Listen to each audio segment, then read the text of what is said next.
All right, welcome to another installment of the Fragments of Silicon reviews. Three reviews, one impressions vid this week. The first game up on the docket is Space Station Tycoon.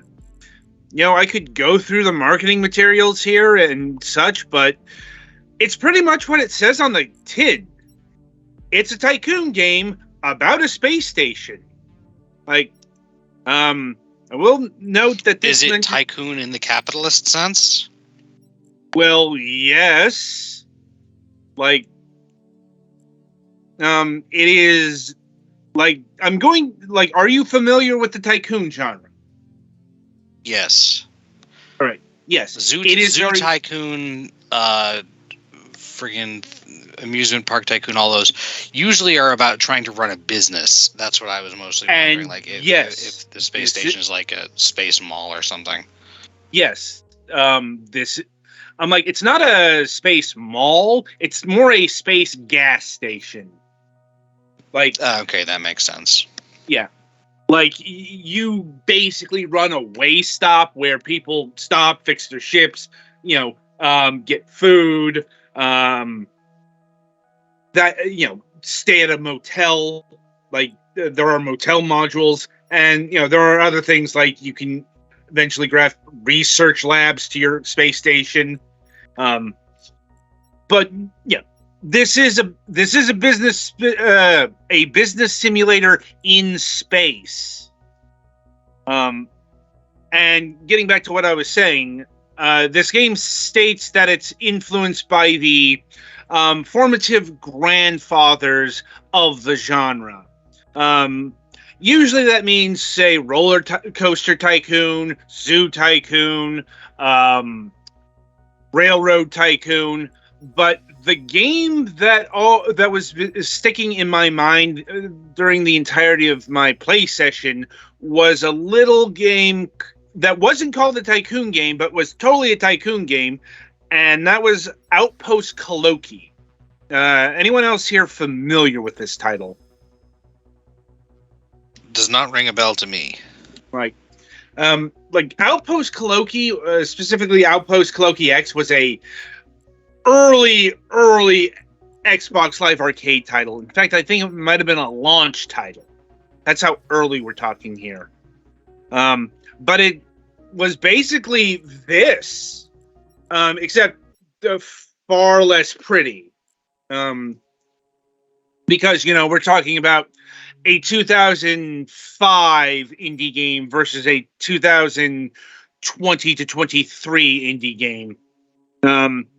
I will note, this game has been in early access until a few days ago. Not the first time this has happened on the show, but it's one of those that was a bit frustrating because when the game switched over from early access to 1.0, it fucked all my saves. It's like, oh, hey, this is for a different version of the game, and it's no longer compatible with what we got here. Not in those words, but that's what happened. I think it's because where the game starts now versus early access is what's now called creative mode, which is basically like the main game, except you get more money to do more stuff. I'm like, though how creative you can get with this game is very limited. Even into comparisons with contrasts with other Tycoon games or other simulation games of the business variety, SimCity, Tropico, what have you. And that comes down to what you're simulating here. It's a space station. It's not a fleet of space stations. It's not a spaceship. It's just a space station. And it's always going to have this kind of shape. This, let's say, DS9 knockoff shape.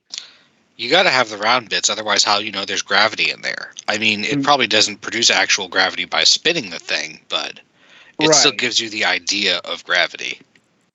Yeah, my point is, if you're looking for the artisanal, artistic side of these kind of games, and yes, that does exist. That's more like Sim City and Tropico, where you're controlling a large swath of land, and you can place things in a certain order, a certain pattern. Like, oh hey, you can make Mario's face out of your city, to cite one example. That kind of thing. You can't build Mr. Bones' Wild Ride in space. Yeah. I'm like, and it's even less open than, say, Roller Coaster Tycoon or something like that, because once again, that's a theme park versus a space station. And indeed, like with something like Roller Coaster Tycoon, positioning is part of the simulation. Where the park rides are, where the food carts are. This game is a lot simpler in that regard. Put the cheap food near the gas pumps. It doesn't care where the modules are. Like, there's no distance factor, because once again, it's a space station. How far are you going to walk? And you're kind of already there. It's one of those problems that would be negligible within the context of the place if it actually existed. Like, you're actually kind of making me want a gas station Tycoon now. That exists. In fact, we had we had somebody who represented that game on the program. I don't think it. I think it was called Gas Station Simulator, which is a bit different than like Gas Station Tycoon, but yeah, it's close enough for government work, right? But yeah, if you take into account the limitations of what this game would offer, it's a perfectly cromulent tycoon business simulator game. Nothing amazing. But it all works. And it isn't just about. This granted, this depends on the difficulty level, because it has a not a scalable difficulty. It's a you choose easy, normal, hard at the beginning. I chose easy because I needed to see how the bits worked without running into some of the walls I really hate in tycoon games / business sims. If you're not too interested in running the business side of things, aka the governmental side of things, depending on what you're playing. The part where you have to balance the finances against the building projects and yada, yada, yada. That's what easy mode is for here, / creative mode. It's not unlimited like, say, a SimCity 2000 cheat code. But it gets the point across much better than the higher difficulty modes, where you will have to, think about every, building decision that you add, because, it functions in a similar structure to, once again, SimCity.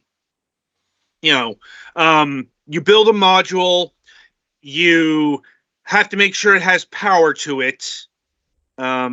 And you have to, most cases, not all, you have to make sure it's staffed properly. Usually that means hiring an employee. And that has its that has its additional costs. Like, you have to pay out 1,000 credits just to do a job search. Like, apparently... Are the employees robots, and if so, do you have to pay them anyway? Like, that's not an option in this game. Like I said, this is on the simpler side of the Tycoon equation, because I guarantee you a more in-depth Tycoon game would have that as an option. So if they are robots, they are not treated in any way distinct from humans. Yeah, I'm like, now, everyone here is human, or they are robots programmed with personality defects, because that is an actual mechanic.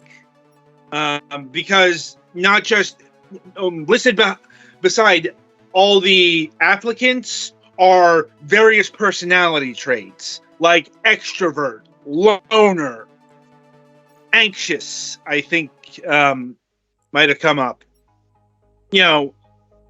Or hardworking, genius. Put it to you this way: like, the more positive a trait is in regards to work, it's in green, then yellow, then red. That's kind of the color coordination for everything here. It's very traffic light, but it works. It's less of an issue on easier difficulties. And yes, you do have to pay them a salary. And they have a happiness quotient, which you theoretically have to pay attention to. Once again, that's dependent on the difficulty level. On easy difficulty, I never even bothered paying attention because they were just eternally happy enough to do their job without incidents. This is the kind of thing that the difficulty is going to select for you. Which I was fine with, because I was more interested in the, building mechanics than the minutia of dealing with my employees' happiness. But, that's the magic of Tycoon games / business sims. They can be played in a variety of different ways. It's weird to say, but it is there, depending on the option set given to you. Anyway, so also kind of deviating from the norm or what you would necessarily expect. As Petty Fan is demonstrating right here, this is more objective based than a lot of simulation games. Like simulation games often have a super goal.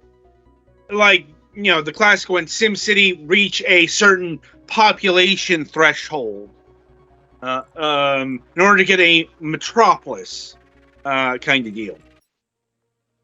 Here, it's much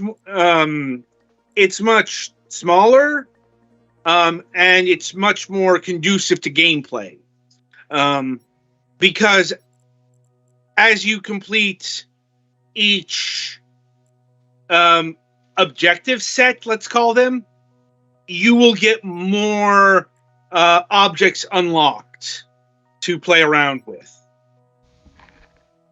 And you'll also get research points, which will allow you to unlock perks like, better drinks for your cafes and restaurants, or stronger armor for your hull.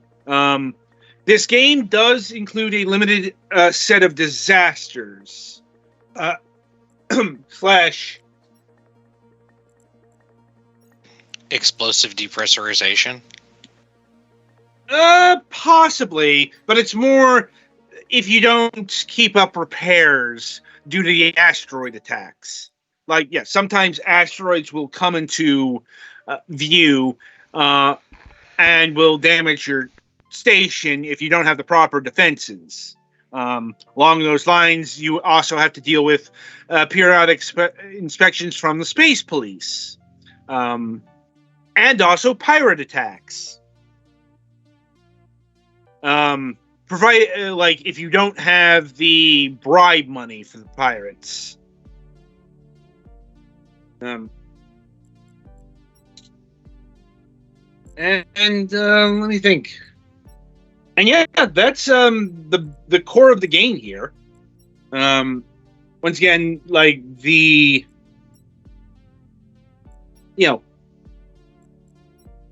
also in terms of business tracking, it has all that. It's what you would expect, like keeping track of various components of the space station, along with the aggregates, how much money you're spending in one area versus another. How much are you, in the beginning, you're going to be spending all your money on construction versus upkeep and employee salary. And that will change as you fill in the space station and get more employees. And once again, there are constant balancers. The more you expand, the more power you need. The more employees, the more employee housing you need. So it all functions as the intricate set of components you would expect from a Tycoon business sim game. But once again, I find this on the simpler end of the spectrum. There's nothing wrong with that. But there's just so much you can do with a place like a space station. Especially since it's just a Tycoon game. Without going into significantly more detail about what kinds of things are on the station and how much you can manage those. Right. Or a broader, a bigger example would be you're just a space business. You're not you can't do a military space station. You can't do a scientific research space station. You can't do, let's say, a space communist space station. It's just either engage in the space capitalism or leave it. So, once again, there's nothing particularly wrong with that. But I would put this definitely a few notches below something even like classic SimCity, or the earlier Tropico games, which are far less graphically intense, but much more detailed in what you can build and what you can control and keep tabs of. To say nothing of something like the Capitalism series. Ooh. That's like the advanced degree of this genre. And I think the developers know what they have here, because it is reflected in its price. Because the game is only $20. Regular price, it's on discount for $15.99, which, once again, $15 to $20 is about where I'd say this game belongs. Because it's perfectly fine. It's solid. It gives you what you would expect out of a space station Tycoon game. It's just limited by its premise and possibly by the size of the development team. I don't know how large Ludenheim Studios is, but I'm going to assume that they're on the smaller end of the indie development scale.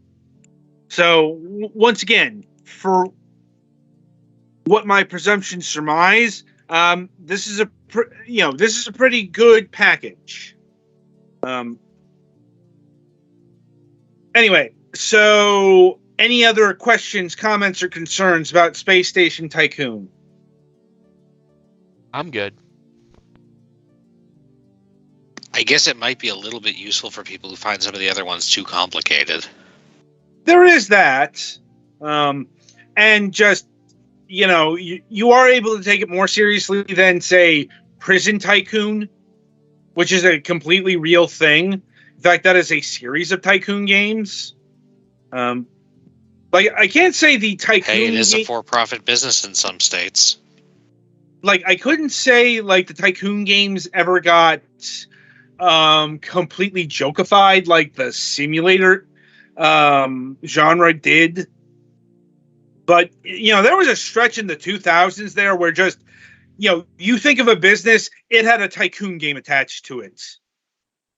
Like Lemonade Stand Tycoon or Water Park Tycoon. Just, pick a thing. It probably had a Tycoon game that was going for about this much money. So, anyway, that'll about do it for Space Station Tycoon here. Be sure to tune in after the breaks, as Petty Fan will be reviewing Ventureverse: Legend of Eulora.